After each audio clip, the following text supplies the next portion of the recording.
Gulf ചന്ദ്രികയിലേക്ക് സ്വാഗതം. യുഎഇയിലെ പൊതുമാപ്പുമായി ബന്ധപ്പെട്ട വാർത്തകൾ തന്നെയാണ് ഇന്ന് ആദ്യം. പൊതുമാപ്പിന് അപേക്ഷിച്ച അർഹതയുള്ള ഇന്ത്യക്കാർക്ക് ഇന്ത്യൻ എംബസി വിമാന ടിക്കറ്റ് നൽകും. ഇന്ത്യൻ എംബസിയുടെ കീഴിലുള്ള ഇന്ത്യൻ കമ്മ്യൂണിറ്റി വെൽഫെയർ ഫണ്ടിൽ നിന്നാണ് ടിക്കറ്റ് നൽകുന്നത്. ടിക്കറ്റിന് പണമില്ലാതെ ബുദ്ധിമുട്ടുന്നവർക്ക് മാത്രമാണ് ഈ ആനുകൂല്യം. ഇതിനായി നേരിട്ടോ അംഗീകൃത സംഘടനകൾ വഴിയോ ആണ് അപേക്ഷകൾ നൽകേണ്ടത്. സംഘടന ആസ്ഥാനങ്ങളിലെത്തുന്ന കേസുകൾ എംബസിക്ക് കൈമാറാനും ഇതോടൊപ്പം തന്നെ ടിക്കറ്റ് സ്പോൺസർ ചെയ്യാൻ തയ്യാറായി ആരെങ്കിലും മുന്നോട്ട് വന്നാൽ അവരെയും എംബസിയുമായി ബന്ധപ്പെടുത്താനും ഇന്ത്യൻ എംബസി നിർദ്ദേശിച്ചിട്ടുണ്ട്. ഇനി രാജ്യത്തെ പൊതുമാപ്പ് അപേക്ഷകരിൽ കൂടുതലും സന്ദർശക ടൂറിസ്റ്റ് വിസയിൽ എത്തിയവരാണെന്ന് GDRFA അറിയിച്ചിട്ടുണ്ട്.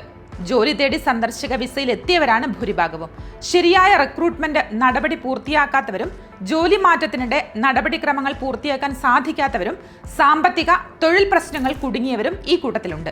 സ്പോൺസറിൽ നിന്ന് ഒളിച്ചോടി നിയമവിരുദ്ധമായി മറ്റ് പലയിടങ്ങളിലും ജോലി ചെയ്യുന്നവരും പൊതുമാപ്പ് തേടി എത്തുന്നുണ്ട് എന്നാണ് അറിയുന്നത്. മറ്റൊരു പ്രധാന കാര്യം, പൊതുമാപ്പുമായി ബന്ധപ്പെട്ട നിബന്ധന GDRFA പുതുക്കിയിട്ടുണ്ട്. യുഎഇയിൽ തുടരാൻ ആഗ്രഹിക്കുന്ന അപേക്ഷകർക്ക് വർക്ക് പെർമിറ്റ് നിർബന്ധമാക്കിയിട്ടുണ്ട്. ഏതെങ്കിലും കമ്പനിയിൽ നിന്നുള്ള ഓഫർ ലെറ്റർ ആധികാരിക രേഖയായി കണക്കാക്കാനാകില്ല. സാധുവായ വർക്ക് പെർമിറ്റ് തന്നെ ഹാജരാക്കണമെന്നും GDRFA വ്യക്തമാക്കുന്നു.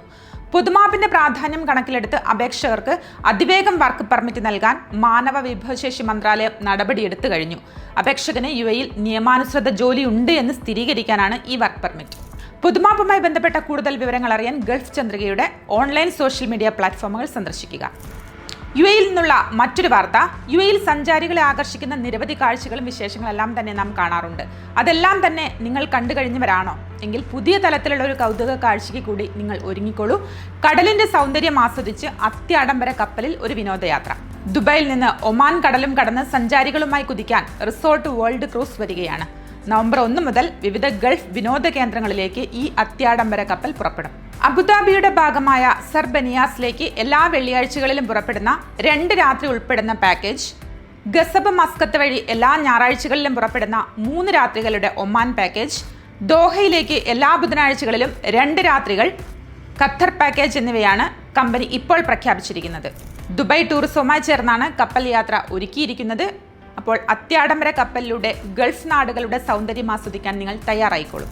ഏറ്റവും പുതിയ വാർത്തകൾക്കും വിശേഷങ്ങൾക്കുമായി ഗൾഫ് ചന്ദ്രികയുടെ ഓൺലൈൻ സോഷ്യൽ മീഡിയ പ്ലാറ്റ്ഫോമുകൾ സന്ദർശിക്കുക, സബ്സ്ക്രൈബ് ചെയ്യുക, ഫോളോ ചെയ്യുക.